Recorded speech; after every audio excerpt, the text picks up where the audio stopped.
వాడతామంటే involvement లేకుండా చూసే వాళ్ళందరినీ సాక్షులు అంటాం. అసలు సాక్షిగా ఉంటే చాలా బెటర్ కూడా కదా. మరి అమ్మవారు అలాంటి సాక్షి అంటే సమ్యక్ ఈక్షణ శక్తి సాక్షి. ఇది గుర్తుపెట్టుకోండి. సమగ్రముగా చూడగలుగుట, ఇది సాక్షిత్వం. ఒక విషయాన్ని సమగ్రంగా చూడగలగాలి. ఆ సాక్షిత్వం సృష్టిలో ఎవరికి ఉందండి? అవ్యయ పురుష సాక్షి క్షేత్రజ్ఞోకర్యేవచ. పరమాత్మకి తప్ప ఎవరికి సాక్షిత్వం లేదు. కనుక పరమాత్మ నాట్యానికి పరమాత్మయే సాక్షి. ఆ పరమాత్మ స్వరూపిణి అమ్మ ఇక్కడ. కనుక ఆవిడే సాక్షి, సమగ్రముగా చూడగలదు. ఆ తత్వం యొక్క ఆనుపానులన్నీ కూడా ఆవిడికి తెలుసు. ఒక మహానుభావుడు కళని ప్రదర్శించినప్పుడు విన్న వాళ్ళందరూ లేదా చూసిన వాళ్ళందరూ బాగుంది బాగుంది అంటారు. కానీ ఏమి బాగుందో చెప్పగలిగే వాళ్ళు ఎవరండి? మళ్ళీ అంతటి పాండిత్యం అంతటి మహత్వం కలిగిన వాళ్ళు మాత్రమే అందులో ఏం బాగుందో చెప్పగలరు. మరి శివుడు నాట్యంలో ఏం బాగుందో డిసైడ్ చేసి చెప్పాలంటే ఆయనతో ఈక్వల్గా అంతే శక్తి కలిగిన వాళ్ళు ఎవరుంటారండి? ఆయన శక్తే ఉంటుంది. ఆ శక్తి అమ్మ, ఆవిడే సాక్షి. ఇది తెలుసుకోండి. అందుకు ఇక్కడ మహాదేవి సదా తాండవ సాక్షిని. ఆవిడెవరు? సవిత్రి సర్వలోకానాం చకాస్త్యానందదాయిని. ఆవిడ సర్వలోకమునకు సవిత్రి. సవిత్రి అంటే సృష్టికారిణి, సావిత్రి. ఆ తల్లియే ఆనందదాయిని. పైగా ఆ తల్లి గురించి చక్కటి మాటలు చెప్తున్నాడండి. యస్యా స్మిత ప్రభాదేవ్యా లోకమౌక్తిక దీపిక యాదేవి పరమానంద చంద్రోదయ విభావరి. ఇక్కడ నటరాజు పక్కనే ఉంటుందండి కామేశ్వరి, శివకామసుందరి. ఆ రెండు స్వరూపాలని ధ్యానించడం ఒక విశేషం.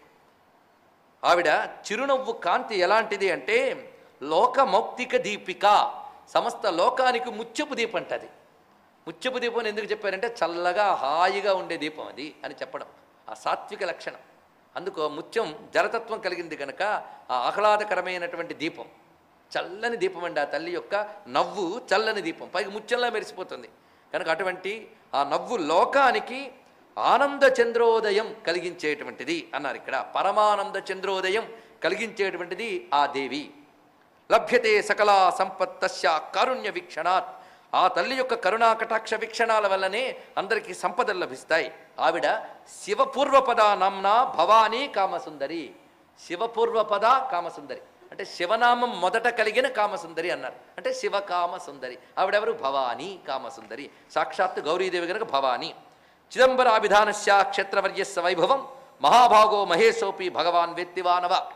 నేను పరమేశ్వరుడికి తెలుసు అని చెప్పాను, కానీ ఆయన కూడా సంపూర్ణంగా చెప్పలేడేమో అంటున్నారు ఇక్కడ. ఈ మాట చెప్పడంలో విశేషం ఏంటంటే దాని యొక్క మహిమ అంత గొప్పది. అయితే దీనిని పరమేశ్వరుడే ఒకప్పుడు నందీశ్వరుడికి తెలియజేశాడు. ఆ నందీశ్వరుడు వ్యాసదేవునికి తెలియజేశాడు. ఆ వ్యాసుడు నాకు చెప్పాడు, నేను మీకు చెప్తున్నాను అన్నాడు సూత పౌరాణికుడు.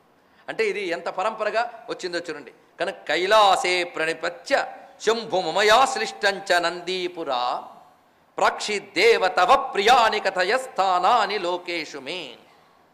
అడుగుతున్నట్ట నందీశ్వరుడు కైలాసంలో శివునికి, ఉమాసహితుడైన పరమేశ్వరుని పాదాలకి సాష్టాంగ ప్రణామం చేసి నందీశ్వరుడు అడుగుతున్నాడు, స్వామి నీకు ప్రియమైనటువంటి స్థానములు లోకములు చాలా ఉన్నాయి, వాటి గురించి వింటున్న కొద్దీ వినాలనిపిస్తూ ఉంటుంది నాకు.